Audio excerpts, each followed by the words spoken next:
Tollywood star hero young tiger NTR ప్రస్తుతం వరుస pan India సినిమాలకు కమిట్ అవడమే కాకుండా బాలీవుడ్ సినిమాలలో కూడా నటిస్తున్న సంగతి తెలిసిందే.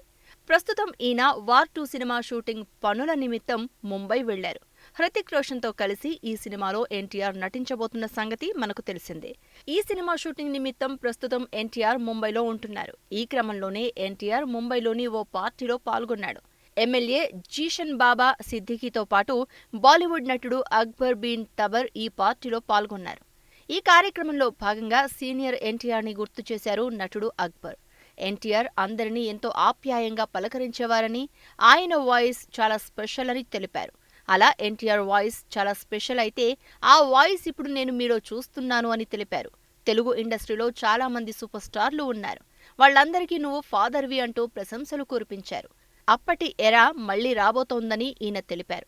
2034 ఎన్నికల్లో మీరే సీఎం అంటూ జోస్యం చెప్పాడు నటుడు అక్బర్. ప్రస్తుతం ఈ వీడియో క్లిప్ సోషల్ మీడియాలో వైరల్ అవుతోంది. ఈయన మాటలకు ఎన్టీఆర్ ఫ్యాన్స్ సంతోషం వ్యక్తం చేస్తున్నారు. ఇక ఎన్టీఆర్ స్థాపించిన తెలుగుదేశం పార్టీకి నందమూరి వారసులు కాకుండా నారా చంద్రబాబు నాయుడు చేతులలోకి తీసుకున్నారు. ఈ క్రమంలోనే ఎన్టీఆర్ను తెలుగుదేశం పార్టీకి దూరంగా పెడుతూ అవమానిస్తున్న సంగతి తెలిసిందే. దీంతో ఎన్టీఆర్ ఫ్యాన్స్ పలు సందర్భాలలో తీవ్రస్థాయిలో ఆగ్రహం వ్యక్తం చేశారు.